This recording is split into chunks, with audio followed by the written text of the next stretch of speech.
darajali sintezni Hop. tug'ruqqa kuchim yetmaydi deb o'zim xohlab kesila qildim. Lekin o'shandan beri o'tirib turishlarimda og'riq Qiyinlashdi. qiyinlashib qoldi.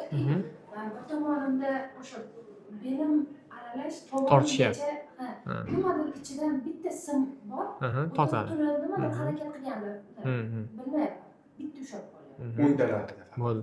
O'sha tug'ruqdan oldin ham shunaqa shikoyatlaringiz bormidi yo yo'qmidi? Yo'q, bu darajada emas. Bu darajada emas. Kuchayib ketdi sekin. Necha metr masofagacha bemalol og'riqlarsiz yuraverasiz? Yo'q, harakat qilib og'riqqa chidab yuraman. Og'riq kuchli bo'lyapti. Oyog'ingizda quvvat kamaymayaptimi shu o'ng oyog'ingizda? Quvvat kamayapti demak. Chapga qaraganda kamroq quvvati. Tushunarli. Bo'ldi, sekin buni bukilmasdan ko'taramiz. Qani. Og'riq bormi yo'qmi? Og'riq yo'qmi bunisi? Bunda og'riq bormi?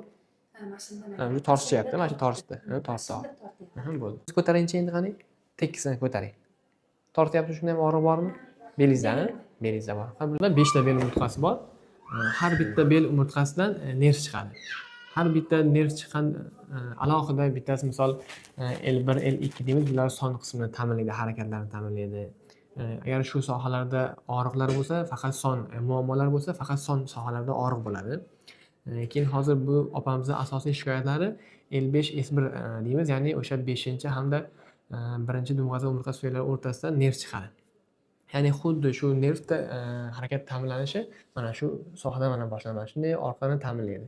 Ya'niki hozir bu opamizda shu 5-bel umurtqasi bilan 1-dumg'aza umurtqasidagi shu nervda muammoga o'xshayapti. Klinikasi ham shunga tortyapti. Endi sizlarda tekshiruvlar yo'q ekan hozir.